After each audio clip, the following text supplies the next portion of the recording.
சேலத்தில் சாலையோரமாக லாரியை நிறுத்திவிட்டு சிறுநீர் கழித்த லாரி டிரைவர் லஞ்சம் தராததால் போலீசார் 2000 ரூபாய் அபராதம் விதித்ததாக குற்றச்சாட்டு எழுந்துள்ளது. முத்துக்குமார் என்ற லாரி டிரைவர் சேலம் மேம்பாலத்தில் சிறுநீர் கழிப்பதற்காக ஏற்கனவே நிறுத்தப்பட்டிருந்த டிப்பர் லாரியின் பின் தான் ஓட்டி வந்த கண்டெய்னர் லாரியை நிறுத்தியுள்ளார். அப்போது அங்கு வந்த போலீசார் லாரியை இங்கு நிறுத்தக்கூடாது என கூறி லஞ்சம் கேட்டுள்ளனர். தரம் மறுத்ததால் ஆத்திரமடைந்த போலீசார் 2000 ரூபாய் அபராதம் விதித்ததாக கூறப்படுகிறது. இந்நிலையில் லஞ்சம் கொடுக்காததால் ஆன்லைனில் அபராதம் விதிக்கின்றனர் என டிரைவர் முத்துக்குமார் மனவேதனையுடன் கூறியுள்ளார். நான் யூரின் ஓரம் கட்டினேன் சார். வயிற்று வலி தாங்க முடியாம ஓரம் கட்டினேன். என் வண்டியை முன்னால போய் எங்க ஓரம் கட்ட முடியாது. பெரிய வண்டி இங்கே அகலமா இருக்கிற இடத்துல நிப்பாட்டிக்கிட்டேன் சார். அவ்வளவுதான் சார் வண்டி எடுத்துனேன். சரி இன்ட்ரி போட்டு போ அப்படின்னு சொன்னாங்க. நான் இன்ட்ரி போடல சார். நான் யூரின் போட நிப்பாட்டினேன். நான் இன்ட்ரி எதுக்கு சார் போடணும்? ரோட்டு நட்டுக்கு நான் இன்ட்ரி போட்டு தான் வரேன். நான் எதுக்கு சார் இங்கேயும் எதுக்கு சார் நாங்கள் இன்ட்ரி போடணும்?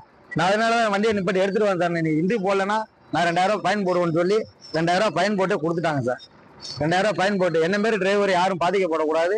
இன்ட்ரி போட்டது இவர் தான் சார். கேஸ் போட்டவர் இவர் தான் சார். ஒரே வார்த்தைங்க சார்.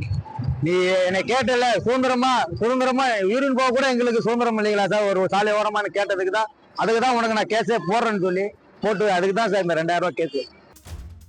புதுக்கோட்டை அருகே பள்ளி மாணவர்களை வைத்து கழிவறையை சுத்தம் செய்த விவகாரத்தில் சம்பந்தப்பட்ட ஆசிரியர் மீது உரிய நடவடிக்கை எடுக்கப்படும் என மாவட்ட கல்வி அலுவலர் தெரிவித்துள்ளார்.